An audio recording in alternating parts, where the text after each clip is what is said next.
Lights, camera, action.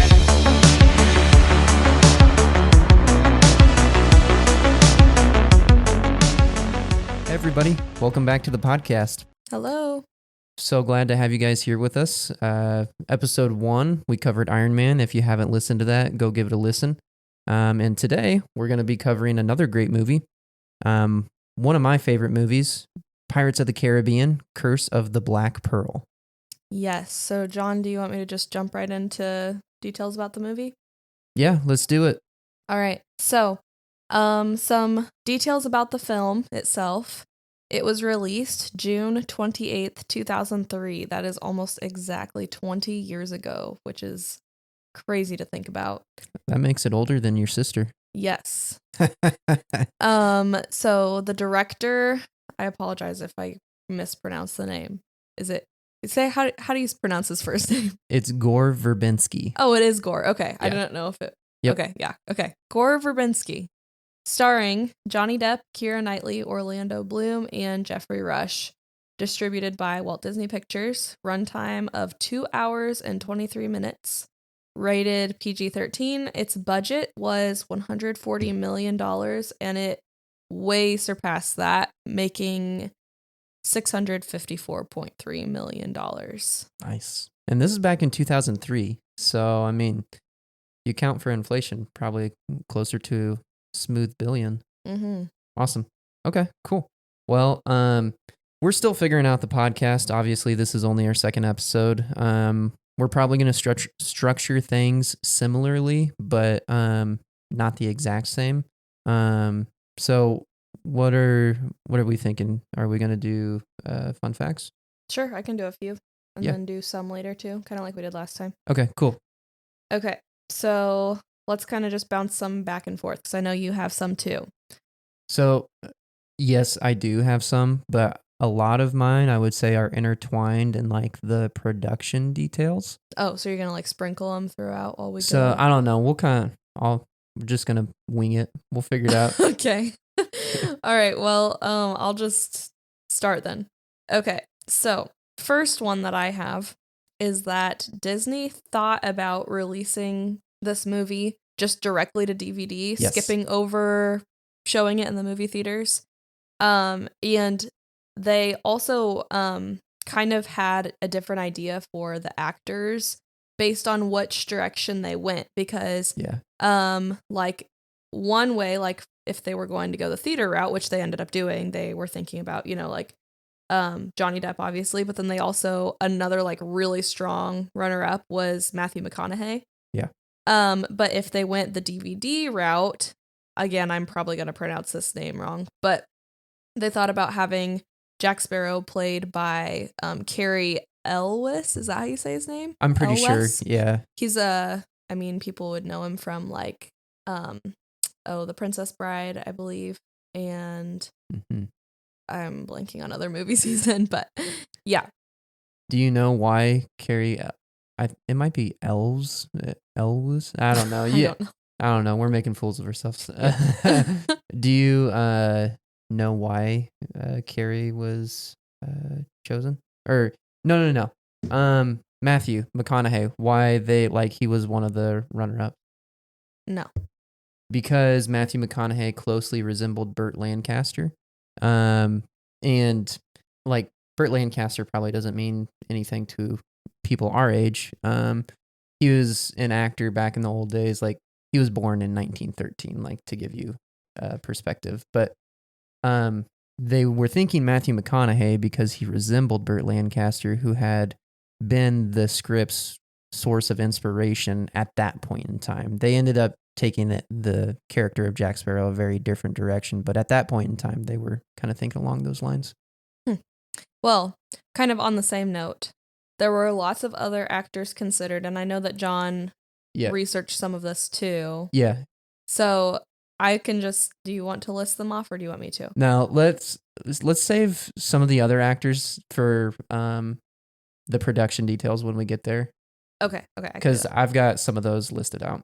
Okay, well, I also have actors to play Will, so I'll I'll wait Yes. until later too. No. Go ahead and Oh, cover do that. them now. Yeah, Okay. cover those. Okay, so actors considered to play Will Turner. Some of them, do you know any of these? No, I don't. That's why I want to hear Okay. them now because I These- don't cover it. So I'm excited to hear this. One of them specifically I could never see, and that is Tobey Maguire. Really? Really. I couldn't see it either. I'm sure he would have done a fine job, but yeah, he's I a just great can't picture it. actor, Yeah. but yeah, I don't see that happening. And also would have conflicted with the shooting schedule for Spider-Man. Yes. So, other ones would be Jude Law, Christian Bale, Okay. Heath Ledger, Ooh. and Tom Hiddleston. Those are all really good. Out Yeah. of those, I probably would have, if I was going to pick other than Orlando, I probably would have picked either Heath Ledger or Tom Hiddleston. Those were my top two too. Yeah. Christian Bale would have done a good job. Who was the other one? Jude Law. Jude Law. He would have done great too. But yeah. Okay. Awesome. I did not know that. Okay, so another one I have a lot about the cast and other alternatives for actors, which I Okay. just find really interesting. Yeah, I do too. One other one, Jeffrey Rush, who plays Captain Barbossa, was actually the studio's second choice. Okay. Did you know this? I didn't. Okay. So they originally wanted Robert De Niro, but he turned down their offer because he thought the film was going to flop. So, Yeah. interesting stuff. Yeah. I don't think I don't know. I'm sure De Niro's a phenomenal actor too, but I don't know. I don't think I could see him as Barbossa. Yeah, I don't either. Yeah. Okay, I'll do a couple more and then we can do the rest later. Okay. So next one, Johnny Depp actually, after he was cast, he had the idea to model his character off of Keith Richards from the Rolling Yes. Stones. Yeah. And the reasoning was he said that pirates were the quote unquote rock stars of the era. Yeah.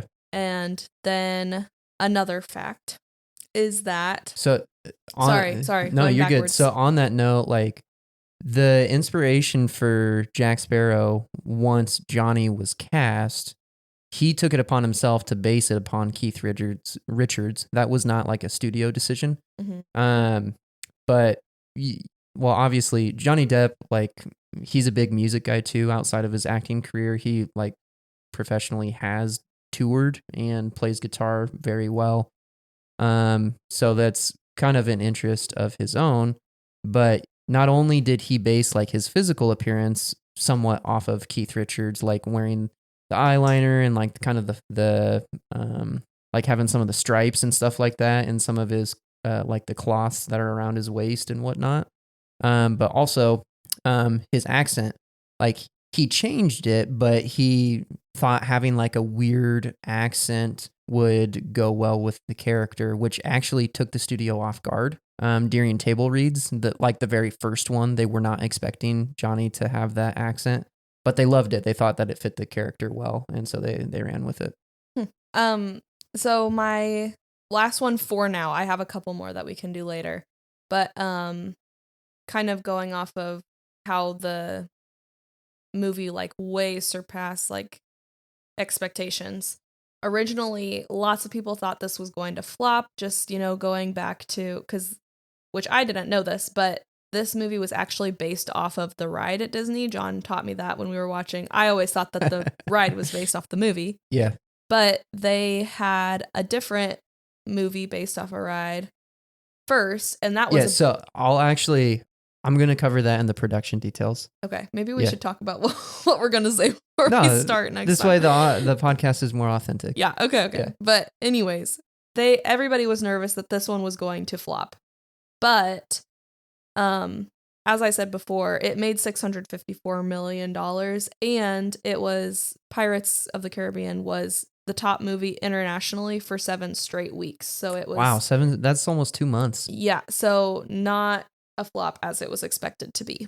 You know what? Let's actually talk about the other flop. So Yeah, go ahead. So back in 2002, which was when it was actually 2002 is pretty much when Pirates took off in general.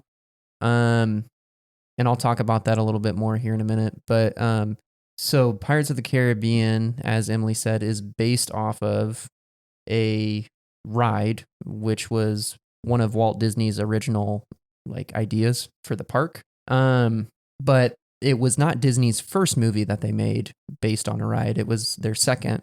The first movie that they made was called The Country Bears. That was released in 2002, which was based off of the ride Country Bears Jamboree. And that movie was like a massive flop. Not just bad, like it was a terrible commercial failure, so much so that they were actually considering never doing a ride-based movie again. But, well, do you have any more fun facts? No, I don't. But Okay. just a little plug. Yeah. The ride for Pirates is so fun. And I've been on both. I've been to the one in Florida, Walt Disney World, and I've been to the one at Disneyland, and they're both amazing, but Disneyland is drastically different though. Yes. The one in Disneyland is like not even close to the same ride as, which I haven't rode it, but I've watched like a ride through video of it. It's like so different. Yeah, it's a lot longer and, in my opinion, a lot cooler because Which like, you rode it. Yes, I've ridden it. Yeah. Well, you've rode both. Yes, I've rode both. But that's like one, because I've been to Disney World a lot, and that's one that I have to go on every time. Like it's so fun. I've only been to Disneyland once though, but yeah. So on that note, the original ride, like it had tropes that were kind of included in the movie, like the dog with the keys and everything. But the movie was so successful that they actually updated the ride like several times over to make it closer to the movie. So that's why like a lot of the animatronics look like Johnny Depp and that kind of thing. Yeah, and they even like when you enter the waterfall, they have like a screen projection of Davy Jones and stuff like that, just to get it closer to the movies because they've been so successful. But yeah, okay. Well, then let's jump into production details because kind of what I was talking about was like the Country Bears ties directly into like kind of my first 2 points. So, an idea for a Pirates of the Caribbean movie had been kind of tossed around since the early 90s. There were several scripts that were written, tossed out, scrapped, rewritten, all the way up until 2002 when they finally had a really solid script. It was presented and the project got greenlit. Shortly after, director Gore Verbinski signed on, except they had one major problem, which was what I was talking about earlier. The Country Bears, based on the Country Bear Jamboree ride, was a massive flop. So much so that Michael Eisner, who at the time was the CEO of Disney, had basically said, we are going to cancel all further ride-based films, including Pirates of the Caribbean. So that was not something that I knew beforehand, that Pirates of the Caribbean actually was very close to not being made. But the director, Gore Verbinski, caught wind of this news and essentially told his concept artist, hey, we're going to keep working, until he actually comes to us and says it, we're not going to stop. So concept artists kept working on everything and it paid off. Eisner showed up, and when he visited the studio, saw what the concept artist had come up with, and kind of when paired with the script, he loved everything. So he said, we're going to go ahead, we're going to keep everything, but he had one problem. So actually 2 things. He had one problem and he had one like footnote or like feedback.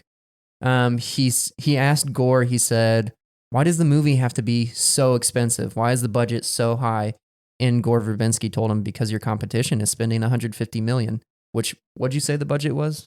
140. Okay. So yeah, right there with all the competition. And at the time, like he was referring to movies like The Lord of the Rings and The Matrix, who had been like massive box office successes. And that's what Disney was trying to compete with. So Eisner approved, but he had one footnote, a little bit of feedback. He said that due to the Country Bears commercial flop, he wanted Pirates to take out like their overt or their direct references to the ride, with the exception of really the only thing that's still included in there is the dog with the keys and like the prisoners trying to get him to come over to him. Other than that, he wanted everything else to be taken out. That way the movie could stand on its own. and not necessarily be thought of as a ride movie. So for example, there was a cut scene of Jack and Will when they're going to the cave where all the Aztec gold is and everything. That originally was going to be like there was going to be a waterfall and they had to go through a waterfall just like the ride. But anyways, so they have a script. Eisner approves. The movie's not getting canceled. They're moving forward and they start the casting process. So you already talked about Orlando Bloom and everything. Mhm. Did you know originally that he was supposed to be the lead role, the lead character in that movie or in the Pirates series?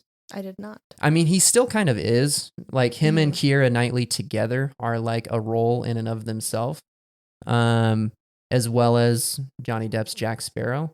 But originally, Jack Sparrow was not supposed to have a prominent role in the movie. He was not supposed to be a leading man.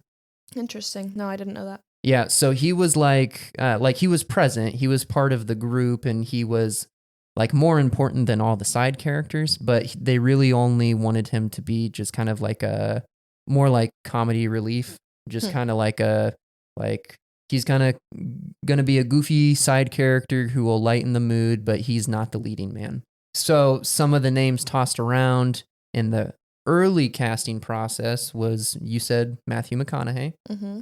They also were considering Michael Keaton, Jim Carrey, And the most surprising one of all. Yeah, and the most surprising one of all is Christopher Walken. Can you imagine Captain Jack Sparrow as Jack Sparrow? Oh, Christopher Walken. Oh my gosh. I cannot believe that was considered. No, me either. I can't even picture it. Honestly, I don't think that, I mean, who knows? They might have been able to make it work, but I really don't think without Johnny, the movies would have been such a success. I'm thankful for the direction they took it in. Yeah, me too. So Johnny got cast and we kind of talked about like basing his role off of Keith Richards and everything. But I love that. Thought that was super interesting. So from there, production details, we got principal photography began on October 9th, 2002, and they wrapped shooting on March 7th, 2003. So a really tight schedule. They only had about 5 months to shoot the whole movie, which is insane if you think about it. Yeah.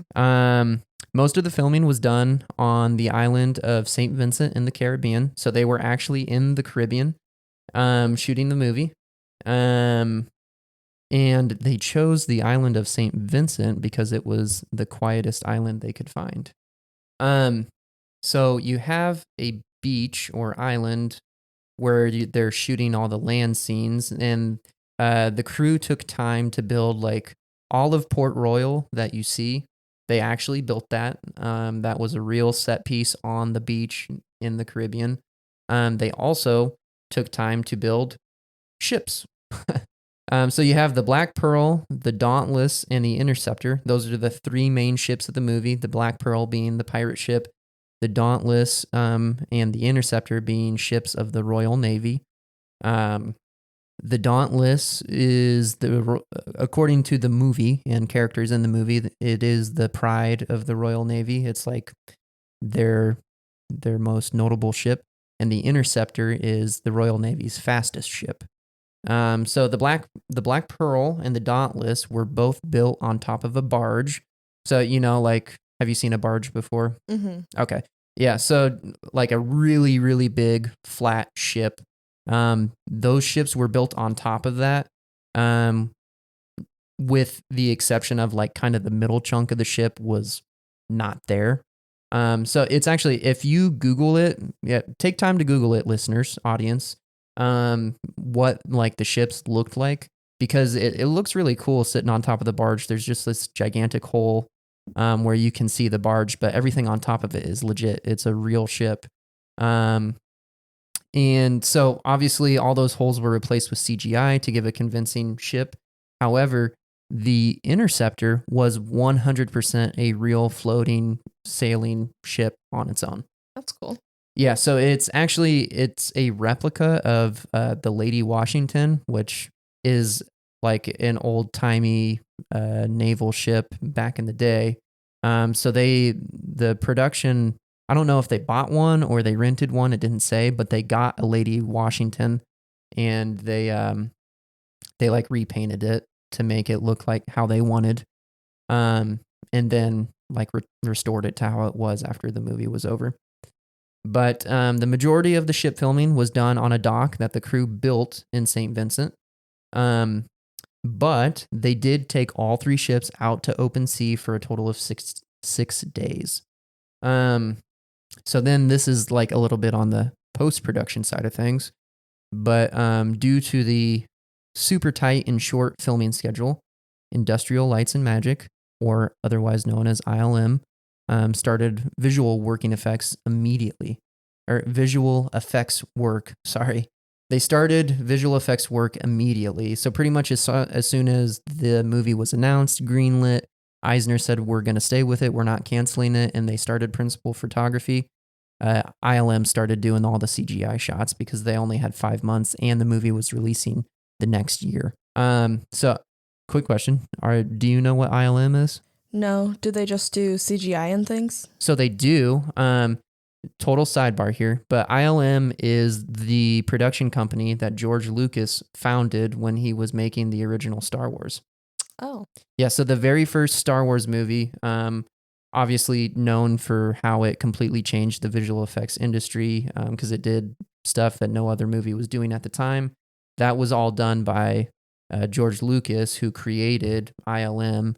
And then later, ILM was so successful after all the Star Wars movies that they were kind of the industry standard for visual effects. And then when Jurassic Park rolled around, which we'll be talking about that movie next episode, they were the first production company to ever use computer-generated images in a convincing way. There was a movie before that. I think it was called Lawnmower Man. Terrible movie. Not heard of it. Yeah, but anyways, they were the first ones to do it convincingly. And so they then became the industry standard for CGI. So just a little fun fact there. But ILM started visual effects work on the movie immediately. In order to complete the CGI shots, this is ILM, they informed Gore Verbinski, the director, that every scene they shot that would be including like the skeletons would have to be shot twice. They would shoot it first with the actors. They would have them in camera so that they could have a reference plate, and then they would shoot the scene again without any of the actors so that they could replace them all with the CGI skeletons. Then they actually had to have all the actors on a soundstage perform the scenes again so that they could have them in motion capture suits. So the actors had to, the scene had to be shot 3 times and the actors had to perform it twice. And in total, ILM had to work on before I reveal, what would you guess? How many visual effects shots would you guess are in the movie? Visual effects shots? Yeah.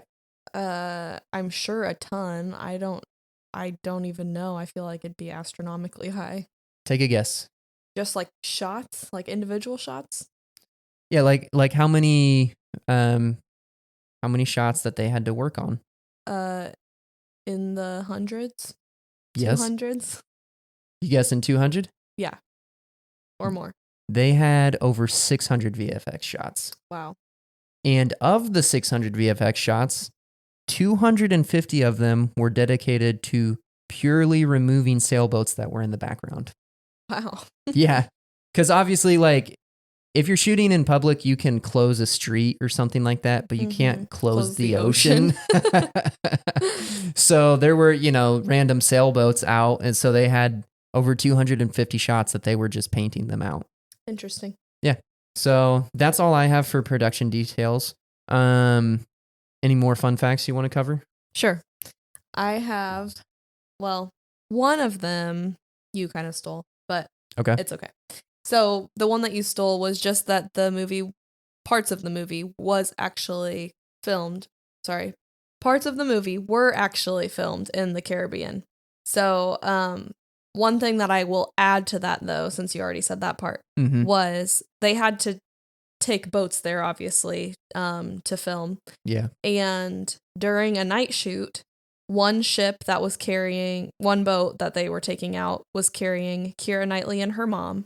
It hit a reef on their way there and Oh, no. sank. So Wow. no one was injured, but they were stranded for several hours Oh, wow. until somebody could come to get them. Wow.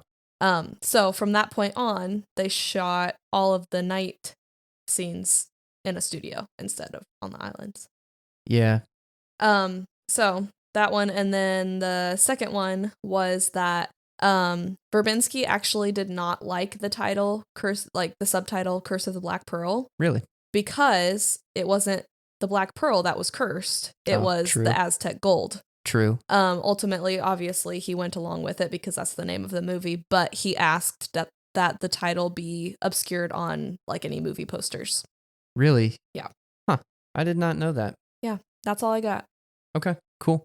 Well, we can kind of jump into story beats. I think we're gonna do this a little bit differently than we did Iron Man. Like I said, we're still kind of like figuring out how we're doing all this. But we want it to be as conversational as possible. We're not trying to give a recap of the entire movie. So before we do any of those things, okay, scale of 1 to 10. This is something we wanted to do on Iron Man and we completely forgot to do.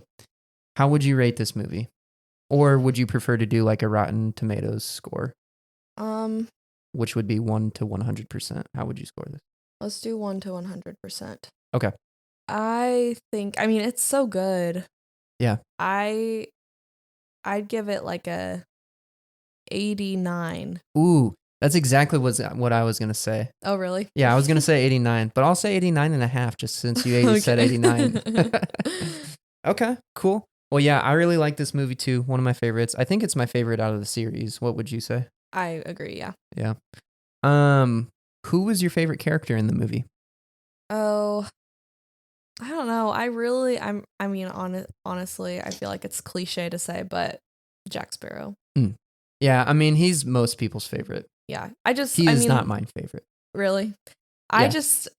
I just really enjoy how they made his character, because I mean, he's a pirate, so like you're supposed to not like him, but he has Right. this like way of just, I mean, like even at the very beginning, like he has this, I don't even know how to explain it. You just like him, like Yeah. as an audience. And like I said, he's a pirate, so you shouldn't, because he's a criminal. But just like they automatically make you like him because of his wit, like in the beginning with the guards when he's trying to steal the boat, and then also like with him saving Elizabeth and that kind of thing. Yeah.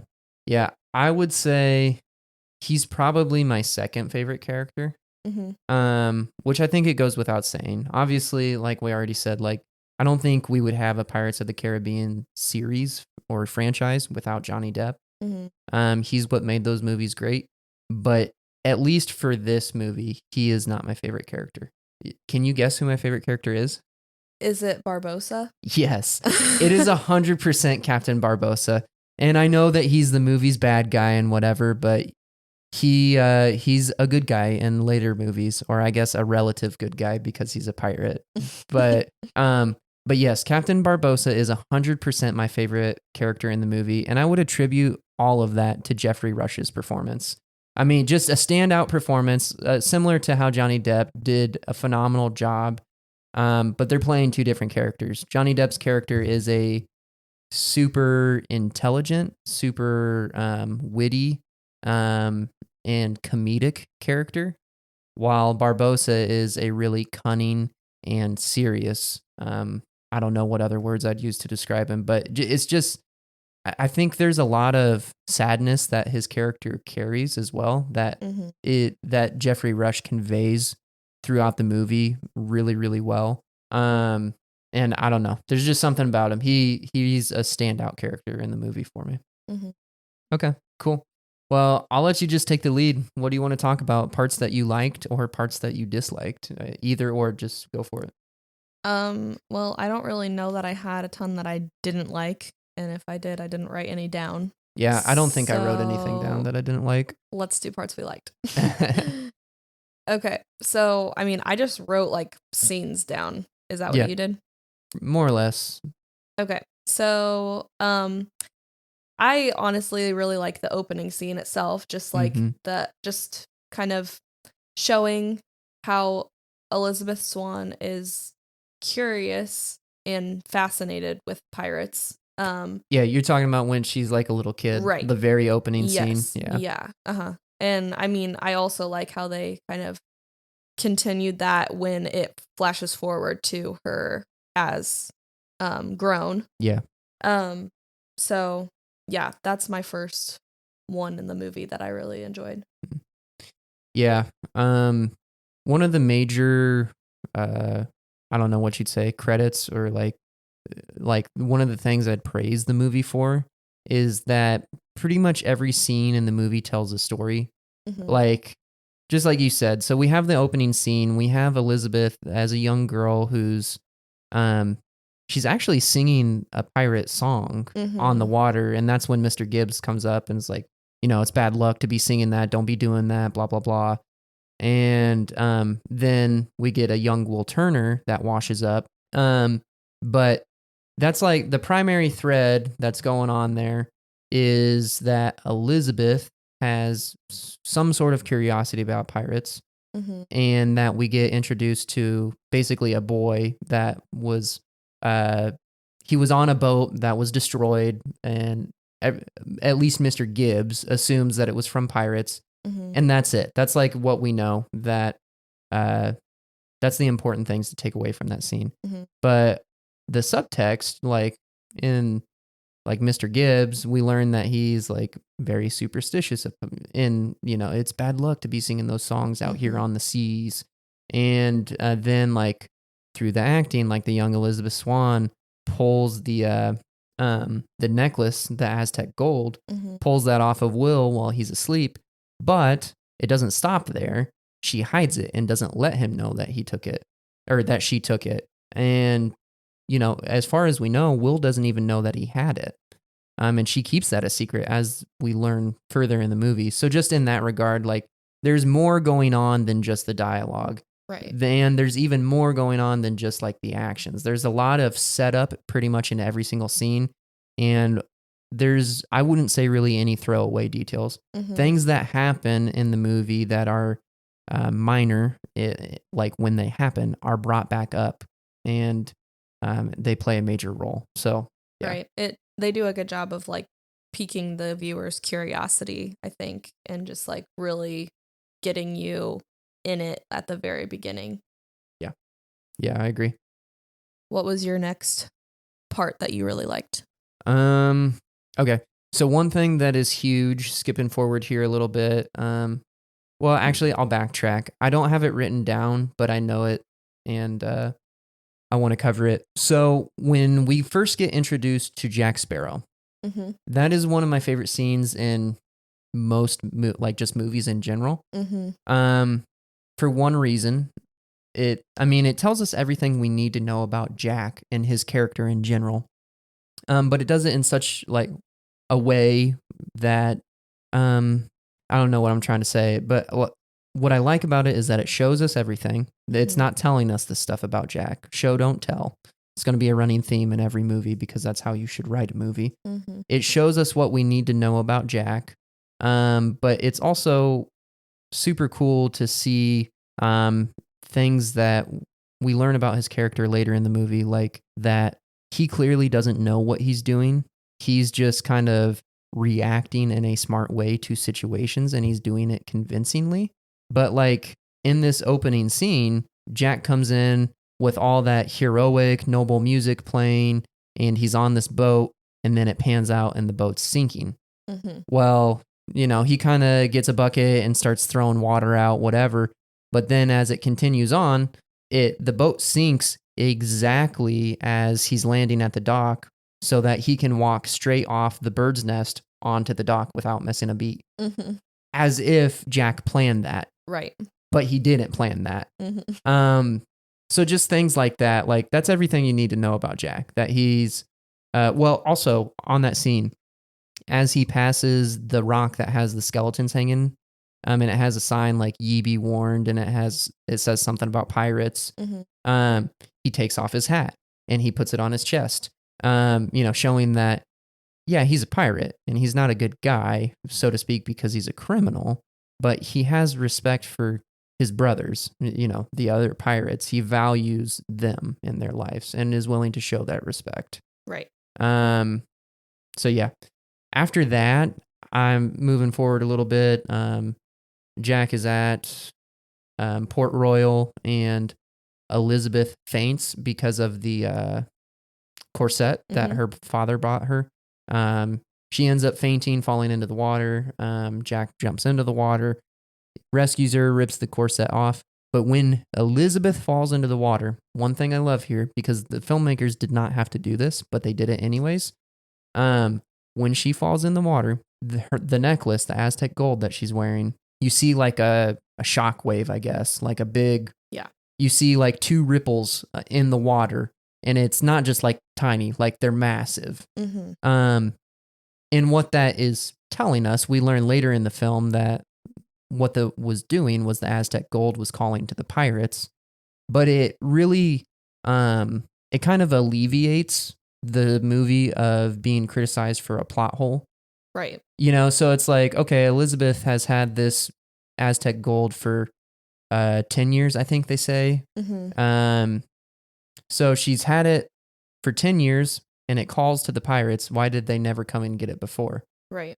Well, they don't come and get it before because it didn't enter the water. Once it entered the water, that shockwave went out, it called to the pirates. So it's something that most filmmakers overlook. And that's why a lot of movies, like you can Google, like, let's say the movie is Iron Man plot holes. And there are websites just dedicated to tearing apart movies and why the movie stinks because it has XYZ plot hole. Not saying that Iron Man has a bunch of plot holes. I don't think it does, but just for instance. So I thought that was really cool that they give that explanation. And then Jack gets her up on the, gets her up out of the water, rips her corset off, and then Jack takes note of the necklace that she's wearing. Right. He says, "Where did you find that?" Or "Where did you get that?" Something like that. And so then again, we recognize that, hey, this is like important. This is really important. This has some sort of significance, and Jack is directly connected to it. Right. Yeah. Okay. What'd you have? That's what I'm looking for right now. I'm trying to figure out where I'm at. So I guess the next thing, kind of going off of that, it's fasting forward quite a bit. Okay. So sorry if I skip over some of your parts, but kind of going off of how important the medallion is, like we're still, as we watch, the viewer is still trying to figure out like, okay, why is this important? What does this have to do with anything? Right. When Elizabeth is taken by the pirates, so to fill you guys in, I mean, like the pirates come to the city ravaging and trying to figure out. I'm gonna. Yeah, go ahead. I have a scene before that. Okay. I'll come back to it then. Yeah. So, prior to that, we pick up on a character beat for Mr. Will Turner. So we were introduced to him earlier on, but what I wrote down was that when Jack is almost captured by those guards after saving Elizabeth and he runs away, he goes into the blacksmith workshop and he runs into the Will, and they have a major sword fight, and they're kind of going back and forth. And that scene is like a masterclass on telling story like through subtext. There's all kinds of YouTube videos dedicated to why that scene is great. And also, fun fact, Johnny and Will did the majority of their stunts in that scene. They did have doubles, but they did a lot of the sword fighting and everything else. And actually, one of the stunt coordinators for that movie said that Will Turner was one of the best actors with sword fighting skills that he's ever worked with. Orlando Bloom. What did I say? Will Turner. Oh, yeah. Yeah. Orlando Bloom. So anyways, the scene that I'm talking specifically about is when they're fighting and they're having some witty banter back and forth. Johnny is like, he tells him like, you need to get a girl, man, because Will's saying how he makes each sword, he practices with each sword for an hour a day or whatever. Mm-hmm. And he says, I practice with them so that when I meet a pirate, I can kill it. Notice that he says kill it rather than him. Will has such a disdain for pirates and everything that they do that he won't even give them the courtesy of calling them like a he or she. He will only refer to a pirate as it. So another important character detail there that Will hates pirates, and that'll come into play for some other important story beats. Mm-hmm. But kind of yeah. going off of that, I actually did skip ahead a little bit earlier because I also liked in that scene when Jack ends up pulling a gun on Will. And, oh yeah, this is great. And says, like, you can just tell, like, he really doesn't want to shoot him because he says, move, and Will doesn't. And he says, please move, like, sincerely. And then he says... And he reluctantly pulls he cocks the gun. Right. Yeah. But you can tell he really doesn't want to shoot him. And then he says, this shot isn't meant for you. Exactly. So again, like, as the viewer, like, I remember the first time I watched it, I was like, what does that mean? You know, who Right. does he want that shot to be for? So that was really interesting too. Yeah. Great way to incorporate that story detail without demeaning the audience with just like telling them. Right. You know? Yeah. Something I love about this movie is just that I kind of have to figure things out as I go. Yeah. So, and you need to pay attention because Right. pretty much every detail is important. Yeah. Yeah. So do you want me to go to my fact from before now? Let's see. Yes. Okay. Wait. No, sorry. No. I have one scene that leads directly into that scene. Okay. So where we're at in the movie is that Jack Sparrow had captured Elizabeth Swann, trying to escape. Then he escaped and then had to fight Will Turner and then was later captured by the authorities. So now Jack is in prison. Elizabeth is okay. You know, Jack didn't do anything. Let her go. And Elizabeth is in her room and her servant hand, or I don't know what you'd call her handmaid. She comes in to basically, you know, make sure she's taken care of for the night. And she says, difficult day you've had.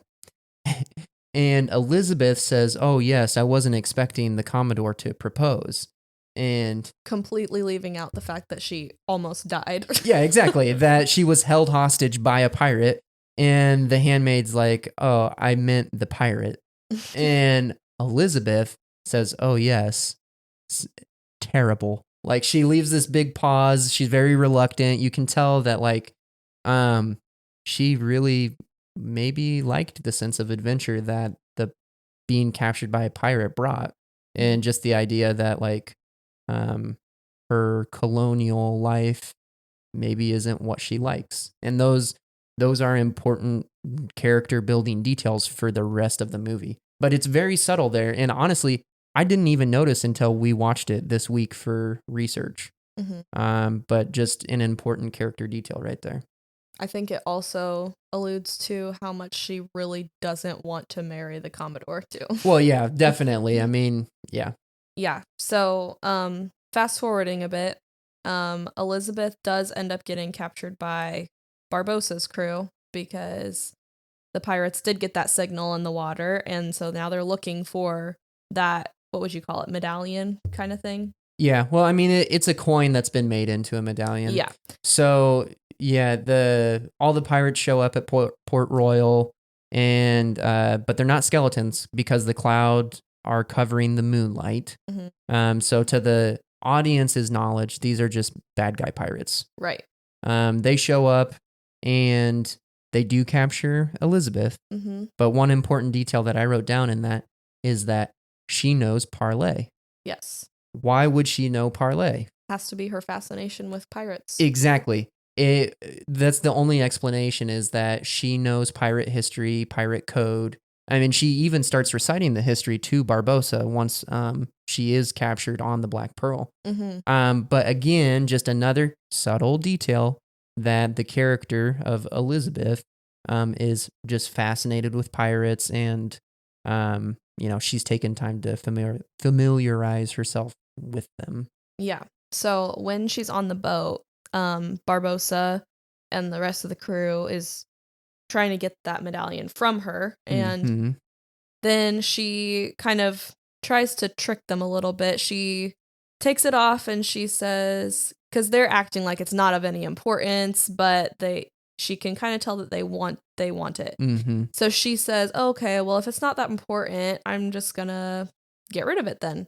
So she holds it over the side of the boat, and they're kind of acting all nonchalant, like, oh, like, yeah, you can drop it, whatever. But then she lets it slip just a little bit.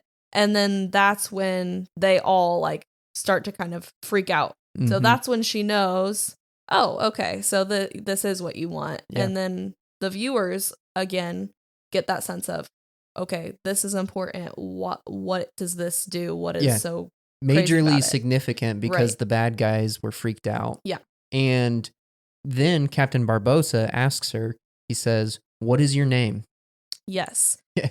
And that's another thing where I was like, why does that matter?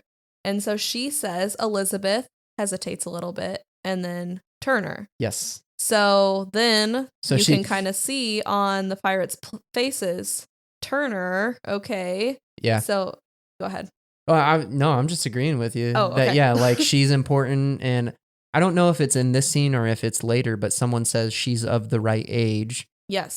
So obviously, like the medallion and someone of that age range with the last name Turner is what they're looking for. Right. I think it's hilarious that she does like the total like grade school elementary thing of like, oh, she's in love with Will Turner so much that she's gonna lie about her last name. Yeah. It's kind of funny, but it plays an important part in the movie. Yeah. So kind of fast forwarding a little bit more. So I'm sorry again if I skip over some things, but kind of to that effect with Turner being an important name Mhm. later on when Johnny is in jail. Yeah, that's and- actually the next note that I have. Okay, perfect. Yeah. So Johnny's in jail and Will is willing to Will is willing to free Johnny from prison if he will help him save Elizabeth. Yeah.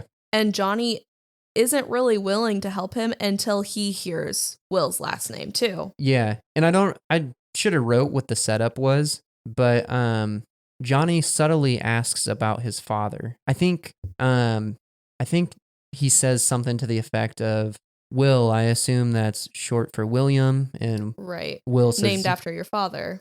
Yeah, and Will Mhm. says, "Yeah," and then Jack says like, "Oh, I presume named after your father." Mm-hmm. And he says something like, "Yeah," and he kind of gives him a look like, "What are you on about?" Mhm. And so, but that's when Jack takes interest, is when he learns that his father's name is William Turner and that he is his son. Mm-hmm. So yeah, so Will breaks him out of prison, and we have a few fun scenes of Jack outsmarting the Royal Navy. They steal a ship, and they're off to Tortuga. Right. Do you have any notes leading up to that? So this is kind of fast forwarding a little bit, but we kind of get the answer to our question about who is Will Turner's dad. We find out that he was a pirate on the Black Pearl. So his nickname was Bootstrap Bill. And back at the beginning of the movie, when young Will has that medallion or coin or whatever on his chest, Mm-hmm. Bootstrap actually purposefully sent that with Will because he thought that the other pirates deserved to be cursed for what they did to Jack a long time ago, and also for going against the code and that kind of thing. Yeah. I don't remember exactly where that's at and where we learn all that, but I know there's a story beat earlier where like Jack kind of confronts Will about his dad. Or actually I think Will confronts Jack. He's like, "What do you know about my father?" after they steal the interceptor. And he tells him that he was a pirate, and Will gets really upset. And Mhm. that's when he says, you can either accept that your father was a good man and a pirate, or you can't, and blah, blah, blah. And it causes a fight. But anyways, yeah. So the next thing that I have written down is when they get to Tortuga, Jack finds Mr. Gibbs. They go to a bar and they're talking, and Will wasn't supposed to be able to hear Jack, but he's kind of overhearing. He's like eavesdropping, listening. And Jack tells Gibbs that Will is Bootstrap's son, Mhm. and that he's going to use him as leverage, basically to get the Black Pearl back. Mhm. But Will overhears this. Right. And so then we see a lot of the movie play out based on those themes, just that Will has no trust for Jack, because he knows he's basically working to serve himself, and so on and so forth. So, go ahead. I was just going to say that it's kind of like throughout the movie, there's a theme of we trust Jack, we don't trust Jack, and it like goes back and forth. Yeah. I think the movie does a good job of conveying kind of the feeling that Will has about Jack to the audience. Now, if you've already seen the movie, like you don't feel that, but upon a first viewing, that's kind of the feeling that you get is, should I trust Jack? Should I not? I don't know. And I think the movie does a really good job. Okay. Well, I don't have a whole lot of other notes. The next scene I have is when Elizabeth is invited to dine with Barbossa. Do you have anything before that? No. Okay, cool. So, we're taken back to the Black Pearl, and Elizabeth is on the ship. Two pirates come and give her a dress and says that, the captain's asking for her to dine with him.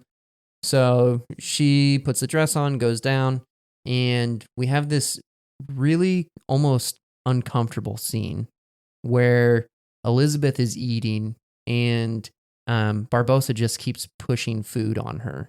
Is like, and he's intently watching her. Now, before you learn anything about the curse, I think you would just assume that like he has nefarious intentions. Whatever. That's pretty much what everybody would assume about pirates, and they kind of allude to that later in the movie at different parts. But that's actually not the case here. And shortly after, she kind of has this back and forth with Barbossa. She actually pulls a knife on him, stabs him in the heart, and he does nothing. He just looks at her and pulls the knife out. And then this is when we get the big reveal. She stumbles out of the doors and sees all the pirates are skeletons. So she there's like a big sequence where she's kind of falling on different parts of the ship, and like a swinging pirate or skeleton, whatever, a cursed crew member like catches her and then drops her back off in front of Barbossa. And then this is when Captain Barbossa and Geoffrey Rush delivers a phenomenal standout speech. And honestly, I think it's part of the reason why I like his character so much is because we learn what the motives of the bad guy pirates, the pirates of the Black Pearl, we learn what their motives are. And it's actually very reasonable motives why they're doing everything. So we learn that they took the Aztec gold, that there is a curse, and, I'm not going to do any of this justice, and that's why I didn't write the whole speech down, but that's when Barbossa basically says, I drink and it won't satisfy. Food turns to ash in my stomach. For too long, I've been parched of thirst and unable to quench it. For too long, I've been starving to death and I haven't died. I feel nothing. I don't feel the cool air or the sun on my skin, saying all this stuff, which, I mean, it's just like this great character moment where we learn their motivation is that they just want to be humans again. Like, that's the only thing they want. That's why they're doing all this stuff. Now they're not doing it by good means. That's why they're the bad guys. But it's a reasonable thing for them to be wanting to do. Yeah. And so anyways, that was one of the last major plot points that I have written down. Yeah. Side note about that scene, kind of on topic, kind of not. For being 20 years ago, the CGI I think was really impressive. Oh, it was phenomenal. Yeah. Yeah, ILM did an amazing job of doing convincing visual effects. Mm-hmm. Because I mean, you can watch plenty of old movies with CGI that just don't hold up. They look terrible. And if you wanted to be like hypercritical of this movie, I guess you could say that. But in reality, I don't feel like there's any scene where the cursed pirates are in where I feel like, oh, that looks terrible. Or Right. like it takes me out of the movie. Yeah. Yeah, they did an amazing job on this. And that's why they're the gold standard in the industry. Mm-hmm. Yeah. Yeah. So I only have a couple more points too. Just another scene that I liked was fast forwarding quite a bit actually, when they return to Tortuga and we find out that, before this, Elizabeth was not the person that they needed to break the curse, and so they bring Will back, and then we know that stolen treasure is why they're cursed.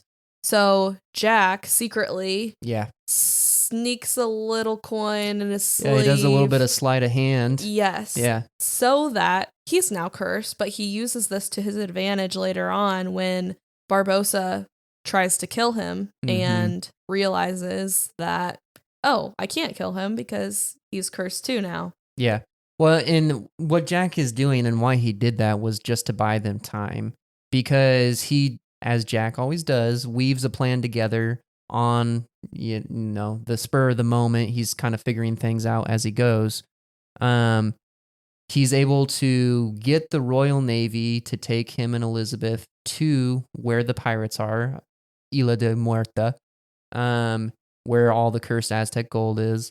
And then Jack's able to weave this plan out of thin air where he deceives the pirates into going and killing all the Navy. And meanwhile, Jack palms a coin so that he can be cursed and take as much time as he needs to get those pirates away, far enough away that they won't come back. And then, everything starts going. He fights Barbossa. Will and Elizabeth are fighting together, all these other pirates. And we find out that Jack is cursed. And yeah, he does it in a brilliant way. I love it. And I only have one more thing written down. Do you have anything else? The next thing that I just had was that, continuing on with Jack's master plan, Will breaks the curse right as soon as Jack shoots Barbossa. Yes, so that leads perfectly into my final point. Great. Yeah, so Jack tosses the coin to Will. Will catches it. They both have their blood on it. They drop it in there, and the curse is lifted. But right as Jack is about to, or right as Will is about to drop the coins, Barbossa has his pistol pointed at Elizabeth. Mm-hmm. And then we hear a gunshot. Audience is led to believe that Elizabeth got shot. Mm-hmm. But then the camera pans over to Jack. His gun is smoking. And Barbossa is basically like, you carry that pistol around for 10 years and you waste your shot. And then Will says he didn't waste a shot. He drops the coins, curse is lifted, and then camera pans back to Barbossa, and we see him open his shirt, and he has a bullet hole. Blood starts pouring out. Mm-hmm. And this is when, a callback to earlier, there's almost a sense of relief in Barbossa's face. Mm-hmm. But he says, I feel. And he pauses before he says his feeling, but he says, I feel. The humanizing him again. The curse has been lifted. He can feel. You see that he finally gets what he's been longing for. And then he says, cold. Mm-hmm. Falls to the ground dead. Yeah. Yeah. Yeah. So the last point that I have is, again, fast forwarding to where Jack is captured and sentenced to death. And so he is getting ready to be hanged. But then Will steps in at the last second, literally, and saves him. So basically they put the noose around Jack's neck, they drop him, and right before it catches him, Will throws his sword right underneath Jack, so he has a little bit of Yeah. inability to balance until he's able to get off later. But Yeah. You have anything else? not really, no. Okay, cool. I didn't have anything else either. On that note, like I intentionally didn't include any of these details, but what you were talking about there, where Will throws the sword, parallels earlier in the movie where Will throws the sword to lock the door to prevent Right. Jack to get out. This movie, if you watch it, grab a notebook if you're interested and write down scenes that are like important scenes, and chances are throughout the movie There'll be those callbacks to there'll it. be callbacks and parallels. Like this movie is loaded with parallelism. So on that note, fun fact, as we're wrapping up this episode, early in the movie when Jack and Will go to steal a boat, they get like a little canoe and flip it upside down, and they're walking on the ocean floor, but they're able to have air because the air is trapped in the boat and whatnot. That is paralleled later in the movie when the pirates are walking on the ocean floor. But the reason I bring that up is because that scene specifically, where Will and Jack are carrying the boat underwater, was tested on Mythbusters. Mm-hmm.